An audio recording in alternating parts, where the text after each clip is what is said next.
Hi, Shalom. First and foremost, I want to give all praises, honor, and glory to Yahweh, Bahashem, Yahushai, Bahashem, Melcha, Kwadash, the honors to the elders and apostles of Great Millstone, and peace and blessings to the elect.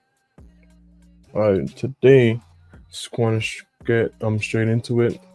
This was a lesson I thought of while we were at camp on Saturday, and I'm either going to title it, It's Only Impossible Until It's Done, or When It Looks Impossible. And we're going to get into Exodus 14th chapter. So this is Exodus 14 and 1, and it says, and it reads, And the Lord spake unto Moses, saying, Speak unto the children of Israel, that they turn and encamp before Pi-hahiroth, between Migdol and the sea, over against Baal-zephon, before it shall ye camp by the sea. For Pharaoh will say of the children of Israel, when they are entangled in the land, the wilderness hath shut them in. And I will harden Pharaoh's heart, that he shall follow after them. And I will be honored upon Pharaoh and upon all his host, that the Egyptians may know that I am the Lord. And they did so. So right, right here it was a little before this, yeah, Moses come up, telling Pharaoh let his people go. And the Lord had hardened Pharaoh's heart, and Pharaoh was like basically confused. Sometimes he let them go, sometimes he said no. And you're going to get into what happened after Moses and Israel fled Egypt. Verse 5, And it was told the king of Egypt that the people fled, and the heart of Pharaoh and of his servants was turned against the people. And they said, Why have we done this, that we have let Israel go from serving us? And he made ready his chariot and took his people with him. So as soon as he heard that Israel fled, the Israelites fled, he was like, what the fuck? Why do we really let them go? So he's getting ready to chase after them because he's not trying to let them go. Why? Because the Lord had hardened his heart. Verse 7, And he took 600 chosen chariots and all the chariots of Egypt, and captains over every one of them. So he took a big ass army. And the Lord hardened the heart of Pharaoh, king of Egypt, and he pursued after the children of Israel. And the children of Israel went out with a high hand. But the Egyptians pursued after them, all the horses and chariots of Pharaoh and his horsemen and his army, and overtook them by encamping by the sea beside Pi-hahiroth before Baal-zephon. And when Pharaoh drew nigh, the children of Israel lifted up their eyes, and behold, the Egyptians marched after them, and they were sore afraid. And the children of Israel cried out unto the Lord. Right, so Israel is on foot. They're escaping Egypt by foot, and then they look up and look back, and they see Pharaoh and his army coming after them with horses and shit, with top speed.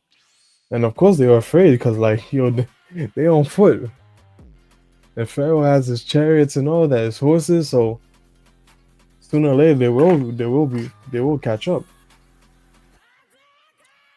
Verse 11, And they said unto Moses, Because there were no graves in Egypt, hast thou taken us away to die in the wilderness?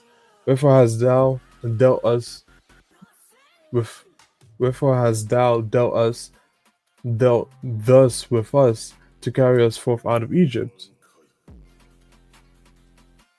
Alright, so is not this the word that we did tell thee in Egypt, saying, Let us alone, that we may serve the Egyptians?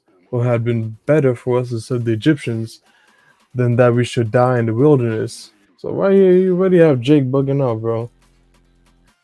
And this is because of lack of faith.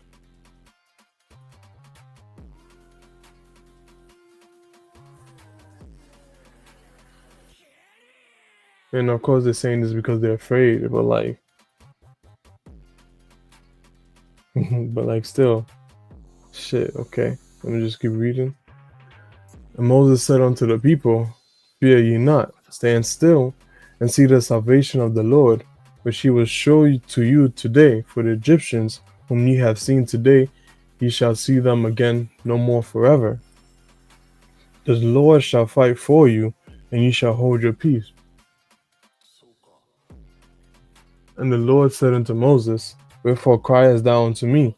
Speak unto the children of Israel that they go forward.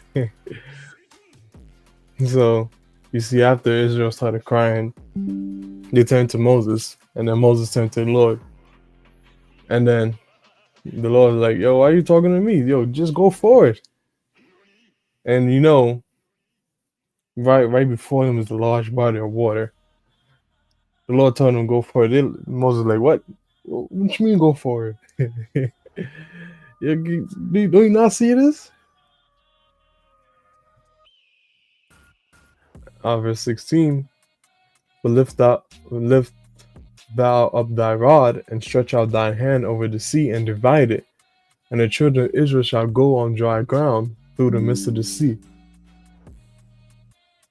And I behold, I will harden the hearts of the Egyptians, and they shall follow them.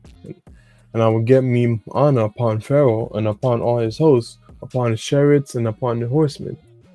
And the Egyptians shall know that I am the Lord, when I have gotten me honor upon Pharaoh, upon his chariots, and upon his horsemen. You can imagine, right? When the Lord told Moses to take his rod and stretch it over the sea to divide it, you can imagine Moses be like, "You said what now?" And then you have all the Israelites looking at Moses like it's all up to you. And then in that time, Moses just has to do it, cause like shit.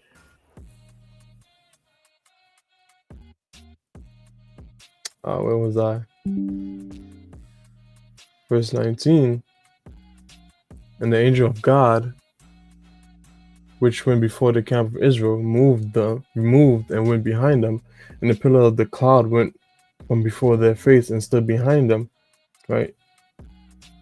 The pillar of the cloud was a chariot. So they had a chariot with them the entire way from when they fled Egypt. They had a chariot with them following behind them. And it came between the camp of the Egyptians and the camp of Israel. And it was a cloud of darkness, and it was a cloud and darkness to them, but it gave light by night to these, so that the one came not near the other all the night.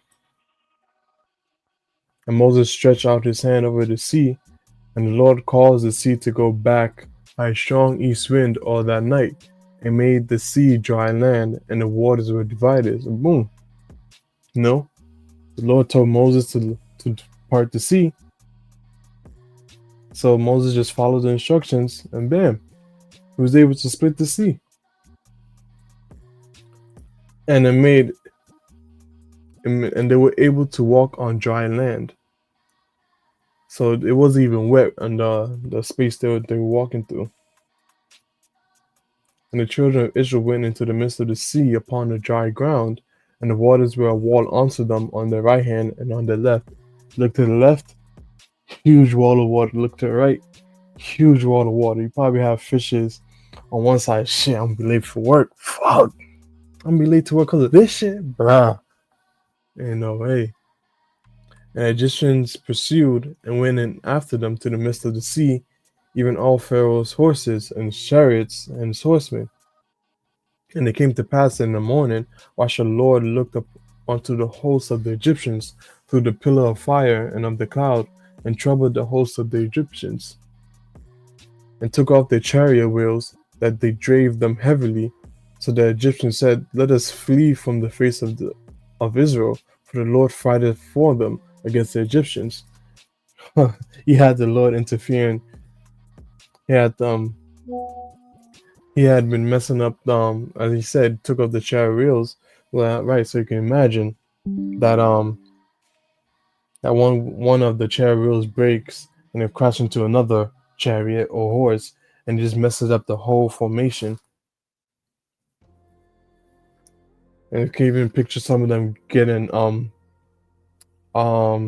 thrown into the walls of water and end up drowning. Cause shit, you fall in between that, shit, you cooked. And it was so bad that they said, nah, fuck this. Retreat, we out. This is not worth it anymore. And the Lord said unto Moses, stretch out thine hand over the sea, that the waters may come upon the Egyptians, upon the chariots, and upon the horsemen. Oh shit. And Moses stretched forth his hand over the sea, and the sea returned to its strength when the morning appeared, and the Egyptians fled against it, and the Lord overthrew the Egyptians in the midst of the sea.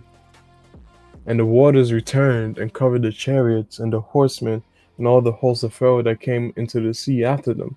There remained not so much as one of them. Damn. So the Lord had Moses close the parted sea while the Pharaoh and his army was in the midst of it. Damn. From I don't know how they were reacting, but hey, from that point on, you see one side is closing, your exit is closing, and even if you were to make it, not even all, just a small few of them, or even to make it to the side where the Israelites were, the Israelites beat the shit out of them. Like, come on, shit.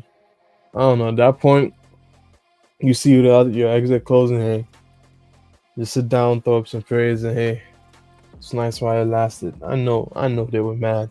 They were dumb tight. Verse 29, but the children of Israel walked upon dry land in the midst of the sea, and the waters were walled unto them on their right hand and on their left. Thus the Lord saved Israel that day out of the hand of the Egyptians. And Israel saw the Egyptians dead upon the seashore. And Israel saw that great work which the Lord did upon the Egyptians. And the people feared the Lord and believed the Lord and his servant Moses. Alright, so I know when they got to the I just want to say when they got to the large body of water, they were afraid and they started complaining because they didn't know what to do. They didn't know what was gonna happen. So like going back to the title, when it looks impossible, that's always when the Lord comes in, you know, because like he always wants to show his power. So like um I had a precept. It'll come back to me. But yeah, it only looks impossible until it's done. They didn't know at that time that one of the solutions, one of the many solutions the Lord had, was for Moses to part the sea, part the large body of water. They didn't know that, so it was only impossible until it was done. See, um, I had a precept. Oh yeah, there was one thing that let me see. Yeah, verse 75.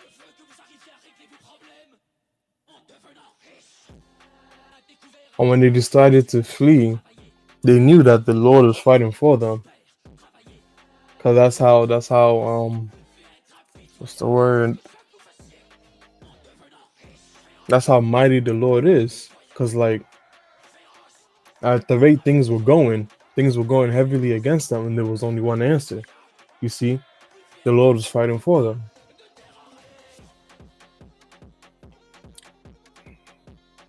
Let me see if I can get the precept.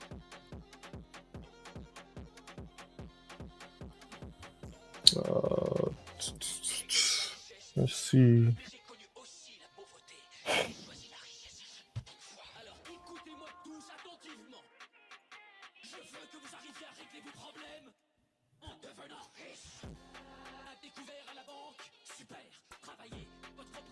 I believe it was Luke 15.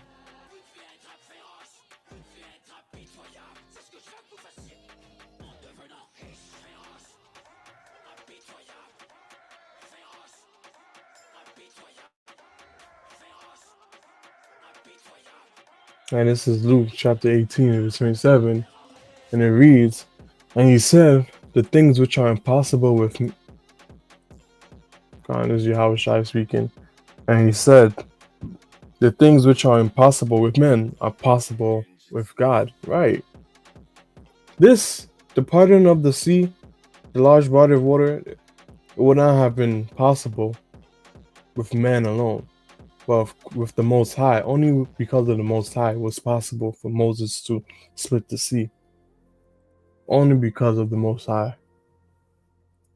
Because other than this, there has no time where a man was able to split any large body of water at all. Only Moses, because of the Most High. You know? Let's see, there was also Jeremiah.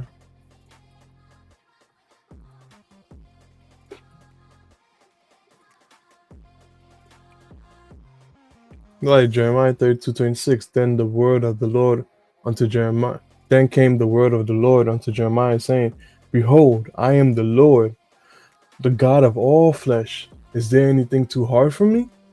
The answer is no. There's nothing too hard for the Lord to do. Right?